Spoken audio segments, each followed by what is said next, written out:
Well, this section is getting all the more ironical considering the events of today. And I'm not going to say what those events were. Let's see if 100 days from now I remember. Or 100 years. Who knows how long this will be up. Bloody Johnny pulled himself up upon his feet by the carved oaken arms in his great chair. He felt languid, indolent, weighed down by a whoreson lethargy. In the manner of a lazy monk, in some perfunctory office that he had repeated so often that his mind can think of other things while his lips utter the sacred incantations, he turned his back to the audience and faced the altar. Candles were burning on the altar, by the side of Crummie's primroses, and in the chilly light which floated in beneath the majestic, drowsy, heavy-jowled Saxon kings and saints. For Gerd of Glastonbury had kept his word, and it was the Saxon element that predominated in the rotunda. He shut his eyes tight and repeated the formula, "Christ give strength to our souls, so that we may drink up life and defy evil. Blood of Christ give us peace. Blood of Christ give us rest.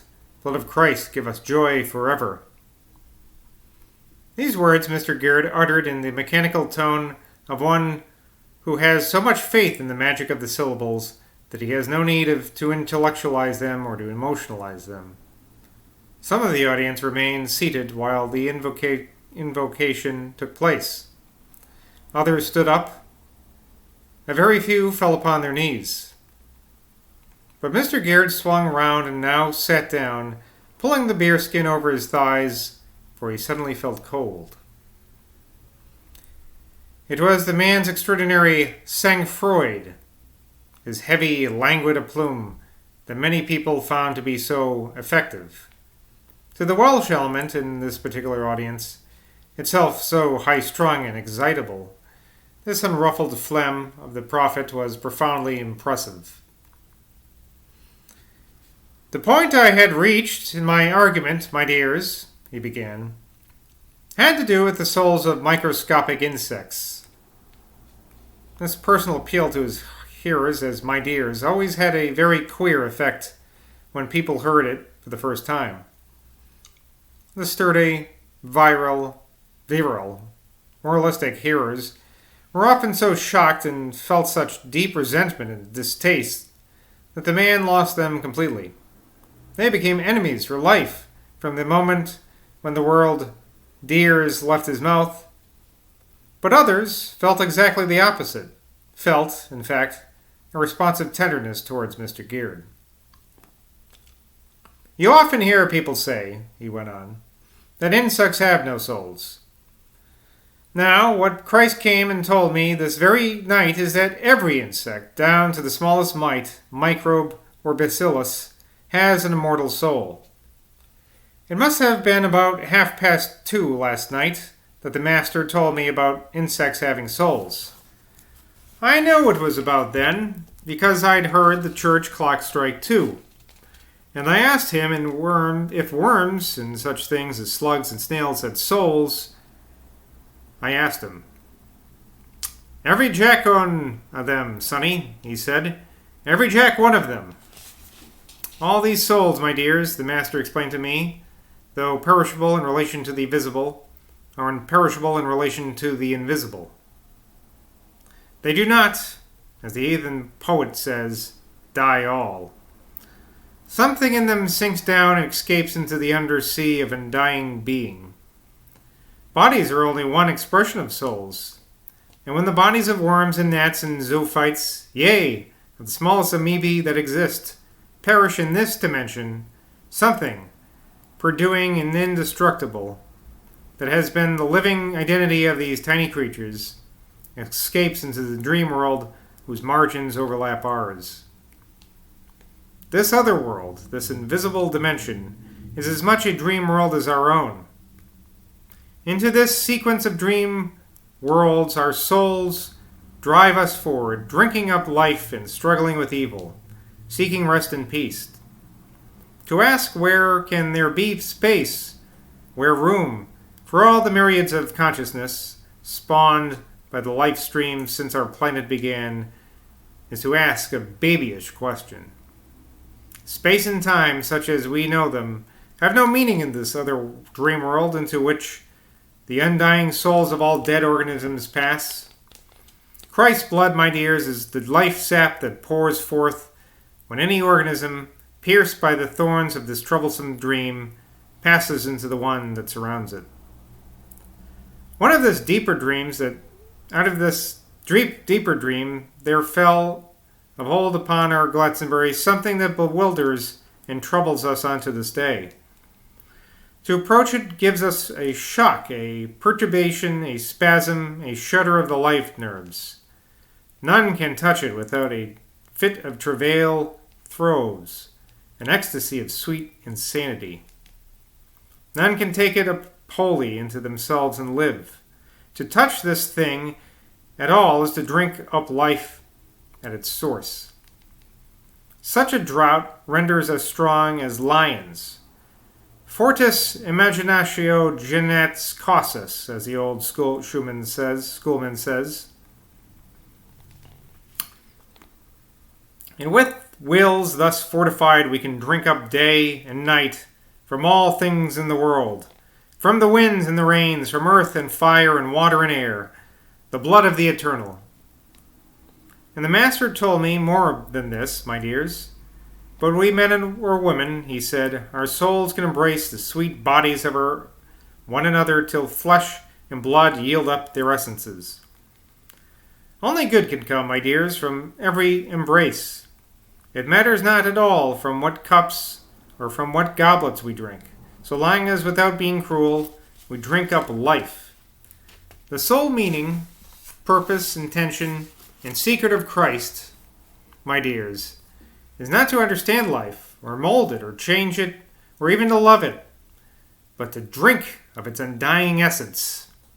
Drinking up life in this manner, we become more and more identified with that in us which death cannot kill, with that in us which sinks down through dream after dream of what passes away into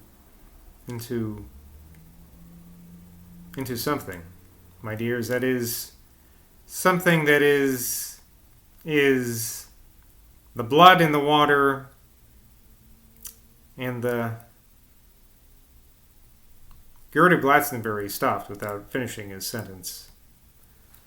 The two young reporters from the Wayfarer received the impression that he might have finished with and the mud and the sand and the sea and the land, or any other indolent and sleepy gibberish.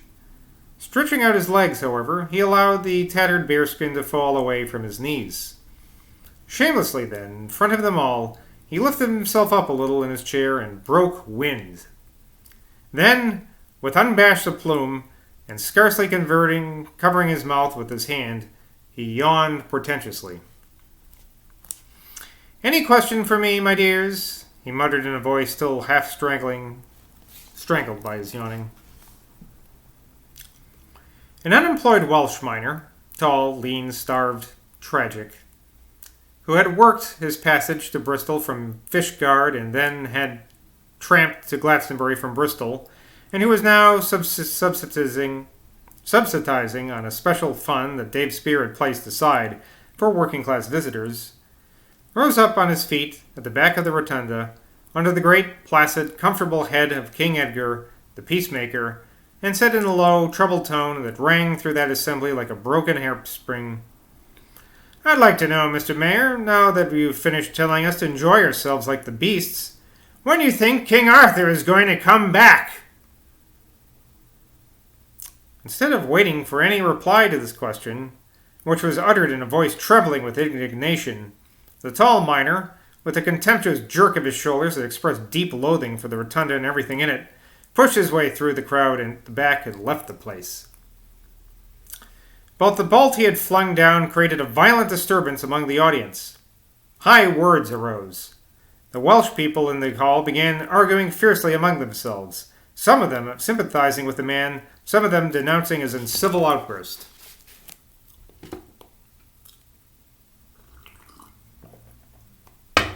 "Hush, hush! Let Mr. Gerd answer."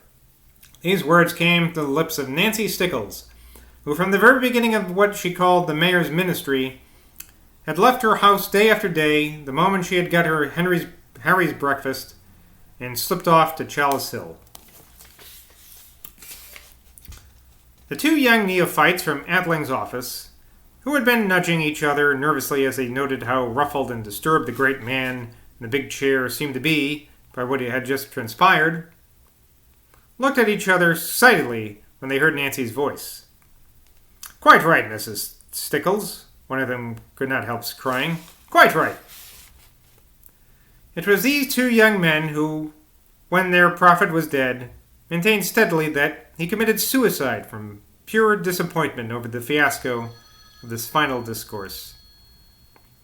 It certainly did seem that the reference to Rex Arturus, just at the climax of what had been revealed that day, hit Bloody Johnny some sort of incalculable blow. The interruption seemed, however, to cause huge delight to his Welsh audience. Those damn Welsh, huh? The curiously airy and upward tilting intonation of the Welsh accent began to echo through the rotunda, drowning everything else. It seemed as if nothing but the inexhaustible complacency of King Edgar and the two King Edmunds kept the rotunda from complete domination by these excited Celts.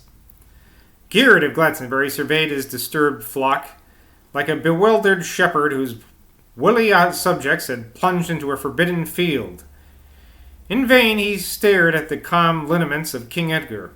In vain he turned his gaze upon the majestic gravity of Edmund Ironsides. The best he seemed able to do just then was to look with a pitiful and wistful appeal into the intent grey eyes of Nancy Stickles. "What do you think, Mrs.?" he stammered, "about what our brother has?" It was a supreme moment in the life of Nancy.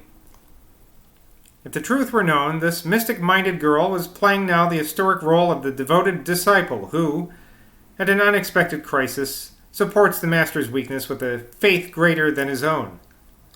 Nancy got up upon her feet. All the heads of the circular room were turned upon her. For all one could see that the man in the carved chair was waiting anxiously for her to speak. The Welsh controversy died down. The angry disputants were silent.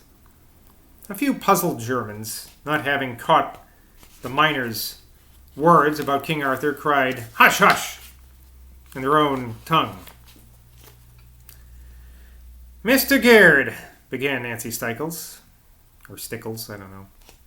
The girl was in her mourning print dress with an old faded jacket hanging loose from her shoulders. She was bareheaded. Wet or fine, she never stopped to put on a hat for this morning excursion. Her big umbrella with a black curved handle, the only one of her wedding presents that Harry hadn't put away as too good for use, was propped up against a chair by her side. "Mr. Gerd, and kind friends." She was so sweet-looking as she stood there with her back to the old oak paneling of the rotunda that a low sigh of appreciation rustled, like a faint breath over reed tops, across the whole audience. Bloody Johnny's discourses had often closed with questions, and Nancy's modest kind friends was a familiar opening at many an adult school meeting in Pembroke and Killamorgan. "The brother from Wales who asked your opinion, sir, about King Arthur's return seems to me like the Jews who are still waiting for a Messiah. Most of us in Glastonbury feel that God has been kind enough to us already in sending us a man like you, a man from whose mouth, as we have just heard, the living water of life flows." The girl stopped and searched about in her mind for something else she was obscurely anxious to say. "This terrible flood," she went on in a low voice, "that we must all face in a few minutes when we go back to the town, must have been sent as a sign." She paused again and then went on in a louder voice. "A sign that all this tin mining and road making and bridge building is contrary to God's purpose." She sat down blushing deeply and staring at her lap. Well, that's it for Glastonbury for tonight. I'll see you again tomorrow. Cheers.